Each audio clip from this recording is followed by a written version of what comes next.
In this series, I'm going to show you how I strip down, rebuild and overhaul all of my bikes to keep them running season after season and thousands of kilometers at a time. I've got an itch I can't scratch, I'm missing a piece that completes a whole part of me, an open wound scar to see.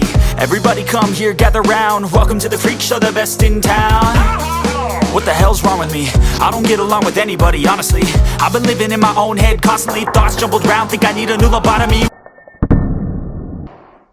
Wait, all these thoughts are too negative. I don't wanna get lost in the sedative. Gotta show them what I got, I'm competitive. You know I'm about to go off, I won't let them win, I'll take a stab. I wanna chase a bag, I wanna weigh, I can change all the things I lack. I gotta face the facts, I got a taste in that. Got me obsessed with the rest, I got an itch to scratch.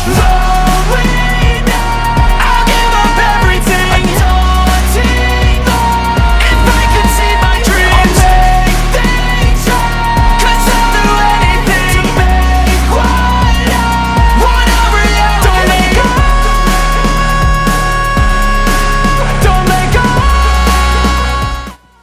Okay, boys and girls, I won't lie to you, it's kind of warm in the shed, but we are finally going to be doing this. So, I have got here my Exploro Racemax. I did try various things. I've tried to put my bike stand in here, and I'd worked out an elaborate thing, you know, I drew pictures and everything. It was all going to be fantastic. And then I lit the fire over there in the corner. And yeah, I was either going to be burning the back tyre or my back, or worse, my backside, whilst doing this, or elbows and things like that. So that wasn't going to work. Then I thought, well, my family are away. Why don't I take it inside and do it on the dining table? Wait, all these thoughts are too negative. I don't want to get lost in the sedative. But then I realised that's probably not a good thing to do. So we'll try in my tiny shed to turn this upside down without hitting anything. Well, apart from the light bulb. This was everything I ever wanted. Created a legacy off of me just being honest. And the fake ones hate, but it's all to no avail. They want to see me lose, but you know I never fail. Yes, I didn't do a very good job earlier of cleaning this bottom bracket.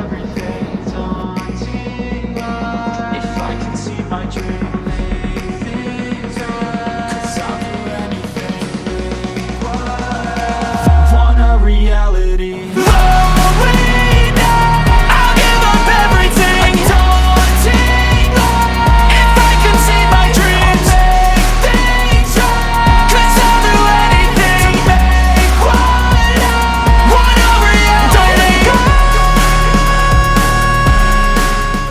Clean this off properly tomorrow. We don't want any of this getting into my bottom bracket as we're trying to clean it. Okay, this is a lot nicer place to be. Now, because I managed to actually turn this, I'm not worried that it's seized. It's just going to be an absolute pig to get off. Now what I do have is this wonderful race face, and allow me to pull the bearing out. I will take that. The joys of bicycle maintenance, eh? So luckily, well, annoyingly I hadn't got this camera going, but I did have the 360, and this nearly dropped onto it.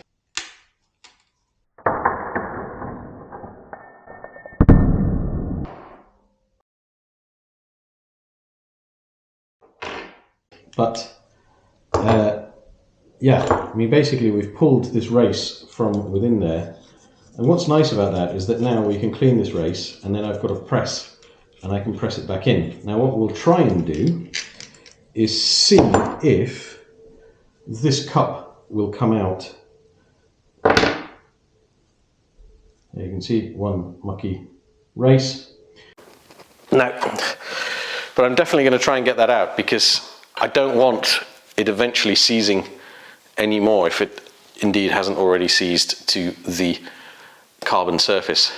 Right, that seems to be doing it. There we go. Now you may be thinking this is a lot of fuss. It is, I think. It's a short way of saying it, but it will keep you in Now you can see there's a lot of crap coming off of here. It will keep you in some nice bearings for a long time. Right, so that's the crap that came off of here. Let's prise off both sides of this bearing. Let's try and flush it out.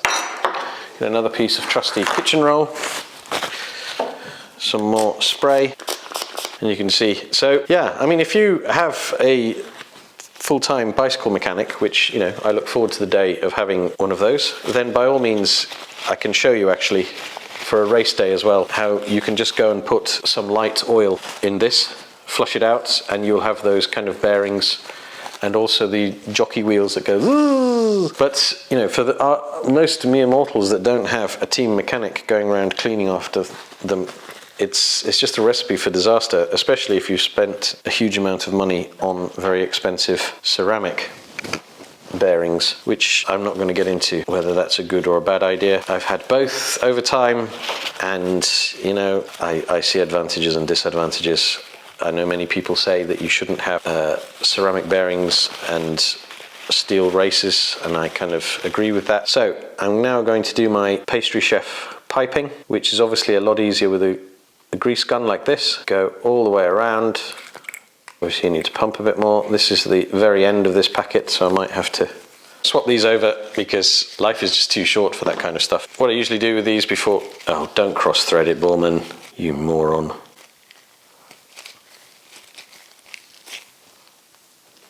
You're such an idiot. Don't tell me I'm going to have to pour all of the...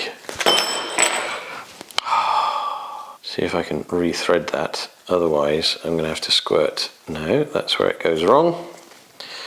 Otherwise, I'm going to have to squirt everything from here. No, I've managed to re-thread it. Who's the daddy? Right, so we should be back in business in a minute when it stops doing the squiggly thing. And I don't need to keep doing this in front of you, but basically you can see that what it does is flush the grease, and you should already be getting... There's a bit of grit still, but we've already got a much nicer bearing. Now I suppose one of the things I could do with this, and I might actually do with this after all, despite having put... Look at this, this needs another clean.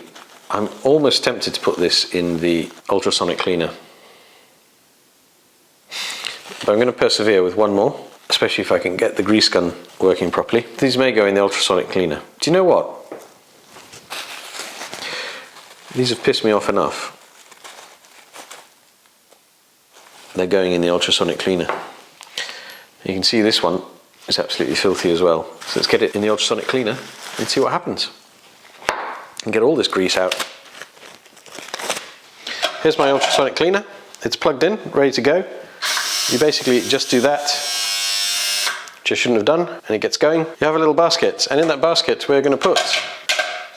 Let's put it up here first so you can see what we're actually doing. So in my frying basket we're going to put the two lots of bearings. I'm going to put the seals so we can clean them. I'm going to put the... Yeah, I'm going to put that in as well, and I'm going to put the non-drive side. Actually no, I'm just going to clean that separately. So leave that separate, drive side, non-drive side. I've got them there separately. We're going to stick that in there. We're going to give it some time. We're going to give it some water. I actually use filtered water there. Some people think, really, filtered water? But yeah. And you can already see that it is, let me see, discoloured. But we're now going to put some soap in here.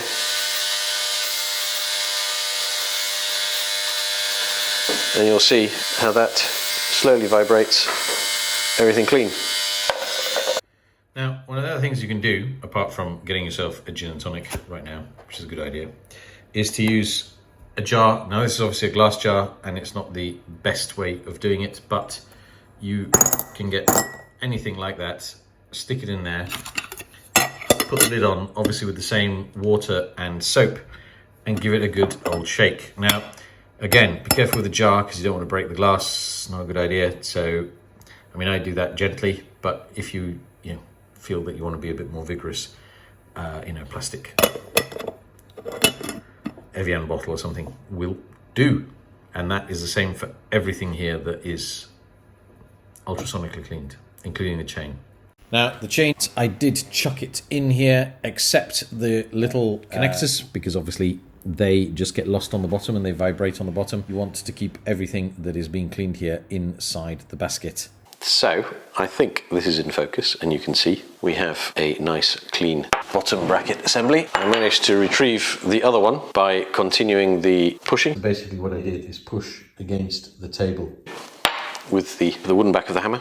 And we have these two bearings which were dried, and I have packed them with grease, and my grease gun is now working. Now, I'll show at this sort of angle doing the same with the headset to get you the Borrman bearing. No other bearing came close. Okay, stop that. So what we're going to do now is press these back into these cups. I'm going to give this cup a little bit more of a clean. And I just wanted to show you, because here I have a brand new one that was on reserve. I always do this if you are going to do this project. I would always have a clean set of cups. Don't worry about them being in grease. What I was doing is the excess grease that I was picking up on the way, I have been putting into this. Now, as you can see, this whole area will be greased. And what you should do really is, whilst this thread will be somewhat hermetic and sealed, it is obviously a lot better to seal it with a bit more grease, because that makes a seal a proper seal, but also it will stop these two materials galvanically or electrically bonding themselves together. And let's not forget, we're going to cover this in grease as well. But what I did want to show you here is, if we can get this angle right, I'm not using the macro lens now because I thought this would be quite nice. But here, I'm just checking how this moves. And I was also checking to see if there's any play. Now, I don't know if you remember yesterday, and I'll show you this another day, because I've now got my Big Mig coffee, as opposed to Negroni. Don't worry, by the time this is being finished, there'll be a Negroni again. But there was a little bit of play, and I just wanted to show you that there is absolutely no play. I mean, you can obviously see my fingers moving, but I can feel there's no play in here once it's been packed with grease. And hopefully that should continue. I'll be obviously looking out for that. I'm going to put these in to, so this one presses into there, and I'm going to be using this with a longer bolt to do that. So basically this clips onto there, and that goes onto there, and we're basically doing the reverse of what I did to get this out in the first place. That will go on there like that. Now, you could potentially kind of press this in. I'm going to obviously grease that before I do it. Got to make sure there's plenty of grease in there and some more. And if there is excess grease, it really doesn't matter, because you can obviously wipe it off and use it for other things, like putting ultimately here. So we're going to get this pressed together, and we're going to get it back in the bike, and then we're going to get there's some other bearings that need to come off. So we're going to take off the bearings from the jockey wheels. We're going to put the chain, the screen off to the side is quite distracting. We're going to look there. We take the chain off and put that in the ultrasonic cleaner, which you can't see but is there. Now, some of you may have noticed I was a little bit lazy earlier not taking this chain off. Not catch your fingers. And there we go. Okay, so here's the chain rolled up. We're going to do the headset bearing, because that's a critical one. And I would normally do the wheel bearings, but I'm not going to do that on this one. I'm going to show you that on the Strada. Actually, all these bikes are getting new wheels, but I am going to do it on the Strada one, because those wheels I'm going to repurpose somewhere else. But I will imagine that we are going to do, the front wheel is a bit grumbly. So yeah, you'll see the treatment that I do on the bearings. It is a bit grumbly because it's the stock bearings. And again, Hunt were great enough to send me some brand new bearings. So again, we'll have a look and see if we can get the bearings back to where they were, even though they're grumbly, or whether we just need to put the new ones in and keep those bearings for another day. So let's get this done. Right. So this thing took quite a bit of cleaning. If I can't pack this from this side and get no grumbling, then I'm going to pack it from the other side. I mean, the preference is to pack it from this side and push out any old grease, but at the end of the day, this is not a tour racing bike. It's not the end of the world. We just need to get this packed with grease so water can't get in. And once you're happy with that, then get on with it, right? If you think I'm being a bit OCD about this, then you don't have to do it this much. I'll show you. Now we've got that in that side. If you think I'm being OCD, just pack from this side and get on with it. And I think, do you know what? That is what I'm going to do, because I don't want to damage that seal. Obviously give it a little bit of a play. That is a lovely bearing. Let's clean any grease that's been pushed through here. As you can see, I think I'm going to give this another go because I am a bit OCD, if you haven't guessed that already. Look at that dirty grease coming out. It'd be lovely if these had a grease port. It's getting on in the evening, so we have a Negroni with a wonderful dried orange slice, which I made myself, and a massive ice cube, made myself as well. Little things in life.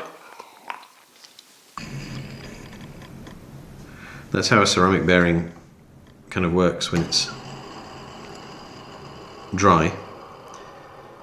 Now if you wanted to, I can put some wet grease on there and it won't quite go as far, but it will spin like that. But ultimately, if any grit gets in there, you're kind of screwed. So I'm actually going to put some grease in this and pack it, and then I'm going to do the spin test, and you're going to go, oh, that's nowhere near as satisfying. It's like, yeah, but this will still be spinning. Honestly, you know, if you're putting out so few watts that you can't spin that, then get yourself an e-bike. If all you want to do is spin test with your mates, get yourself a mechanic.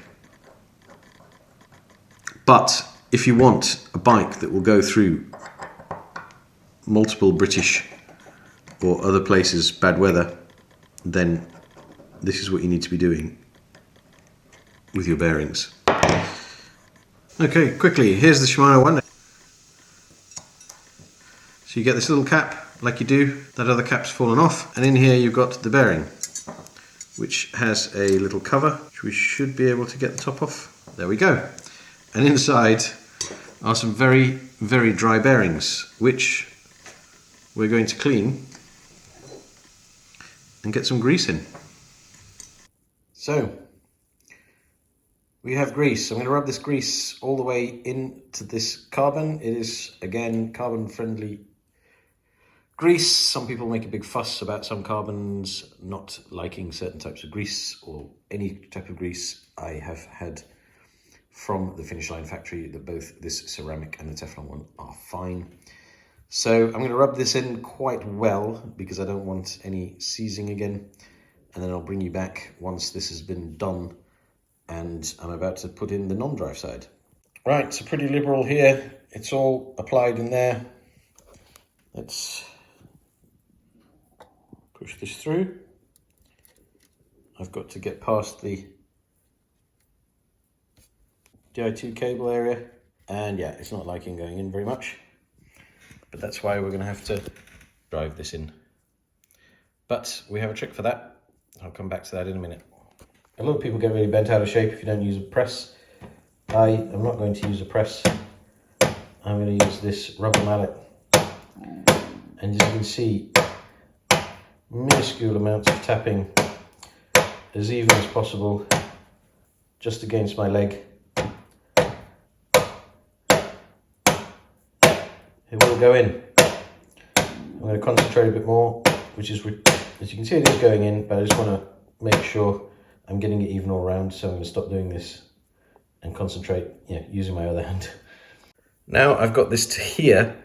Because it is slightly pitted there, I'm going to make sure I've got lots of grease in this space. So basically, any pitting is going to be filled with grease. So you see, if I can show you what I'm going to do there, is basically, this is where the pitting is, but all the way around, I'm just going to make sure that there's enough grease to be pushed in, and then wipe off the excess, obviously. So I'll get this done. So, any excess I wiped on the thread of what's going in there. This is now beautifully in there. The one thing to always check is that if you have done it via banging, or if you've used any tool that's, a BB tool, what can actually happen sometimes is little bits from here or any dirt that's inside can fall onto your beautiful part like there is there. Just make sure you get rid of that, otherwise it'll be a bit gritty going in. So this part is now threaded on, and we're about to reach the point where it cannot go in any further without threading. So I'm going to make sure there's enough grease on here to get it all the way in, and I'm just going to have to turn it in. That's been fully greased, and we're now getting to the point where that's going to start turning into the frame. And you can see it is. Let's turn that in. Can you hear any grit? No. You can imagine that the last thing you'd want here is grit now going scoring all the way around your frame. That is now a thing of beauty. I have kind of done it hand tight.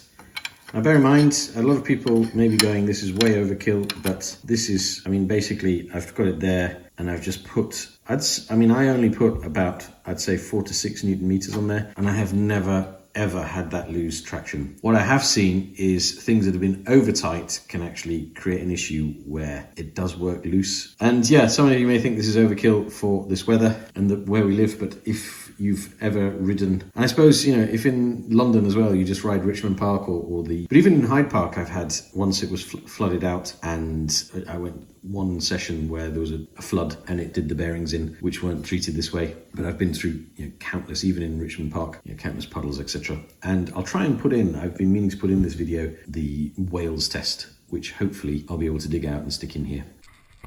I think that's no thank you, no?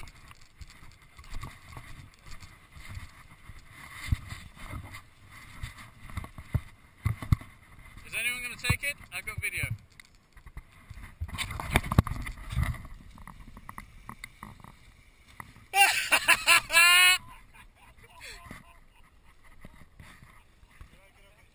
Who's next? So let's go and coat the outside of the bearings like I've shown you in the other ones. Just get a nice cover over all of the inner and outer part of these bearings, and that should stop anything getting in past those seals. It really does work. Make sure you get it all the way around. But literally now, I really, and even when I've taken things off during, you know, cycling in Wales, when everything was waterlogged, and, you know, there's even water inside this bottom bracket, there's nothing got behind this. You'd need to have an absolute, yeah, I mean, you have to leave it in a puddle for a while for it to get past this. Right, so let's get this on. I'm not going to bother doing it on both sides. There's more than enough grease there, so this is just going to go in. And first off, obviously I'm going to make sure that this is already done, and any excess obviously I can wipe off onto here. And let's get it in. So if you've done this properly, as you push it in, you should get this ring of excess grease pushed out, and yeah, you're just going to take that off. Make sure there's no remnants of it left, because dirt will stick to it, and we can put these bits inside because it's always good to have. Okay, so we've got the bearing that's going back in here. It just presses straight in here. I've fixed it all up. And what we're going to do is the same as we did before. I'm going to put a cap of grease. This grease, before anyone makes any comments, is carbon friendly. You may say that that's a huge daub of grease. It possibly is, but we want this to work. Make sure you get this the right way around. By the way, the bevel is here. We're going to take the excess from this. Obviously, you've got to make sure this is why you've cleaned it, because you don't want to be putting grease with grit in it. And we go around and we do the same, making sure all of these seals basically have a layer of this Teflon grease.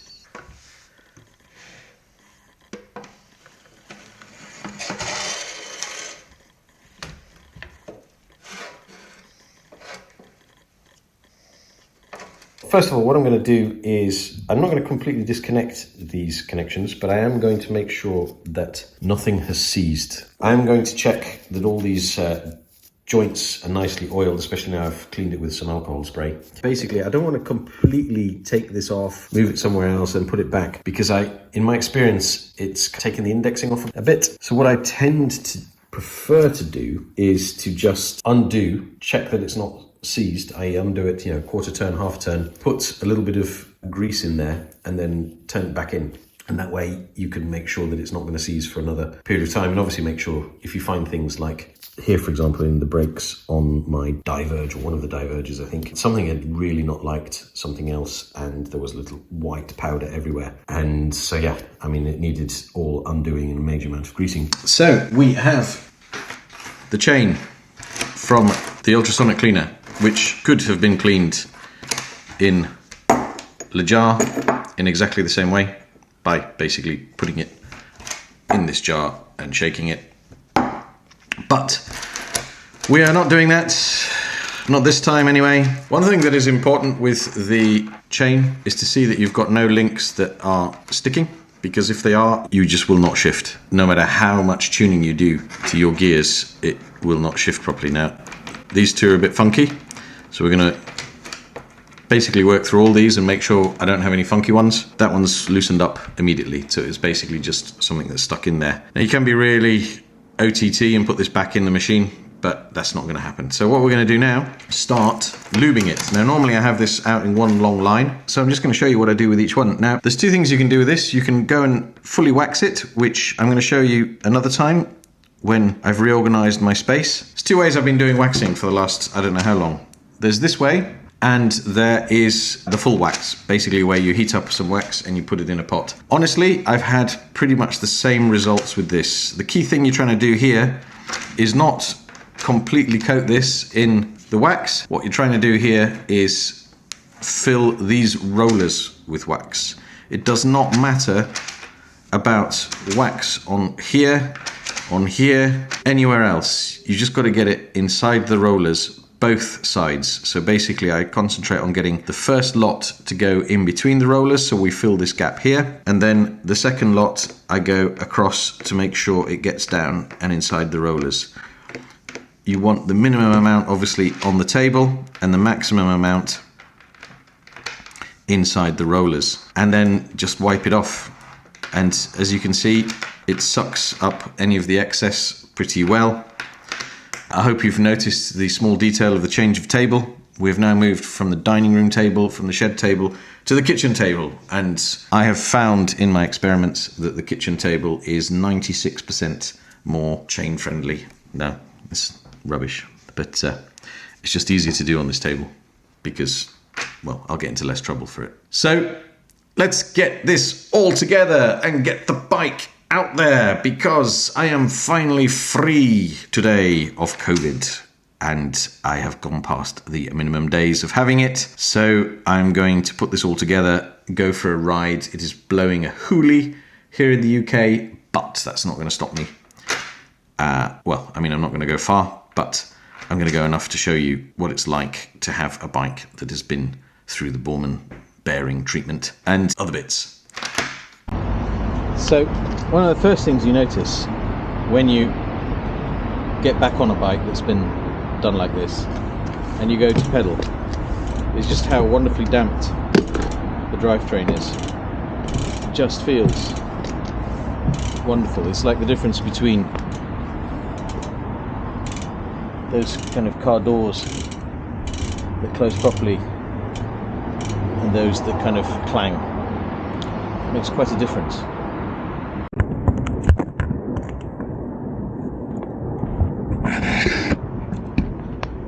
The next thing you'll notice is just how well everything spins.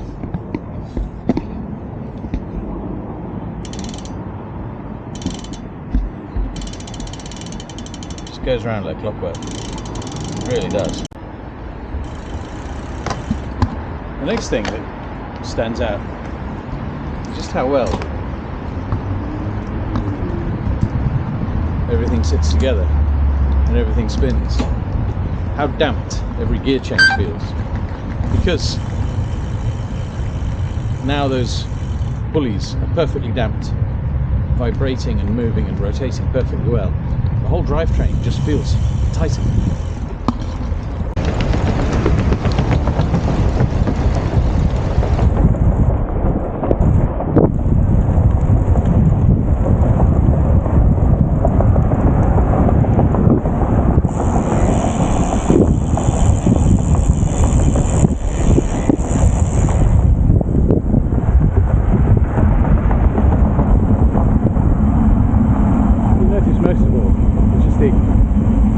In the way the bike feels. Everything feels more damped, more controlled, more teutonically put together, because it is. generally. Everything feels like you've had a bit of an upgrade. In fact, everything feels so upgraded.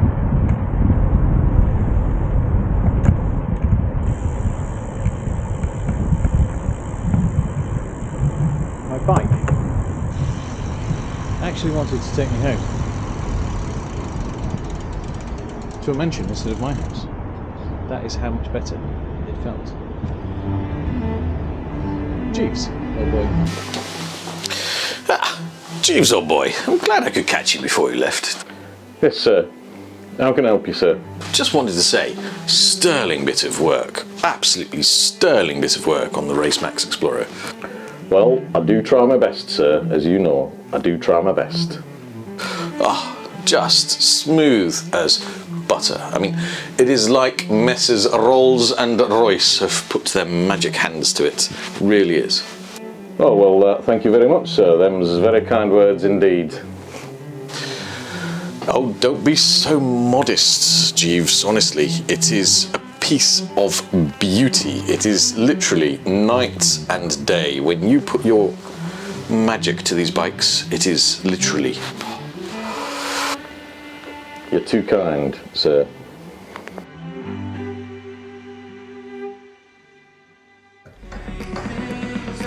All you want to do is spin test with your mates, get yourself a mechanic. Want a reality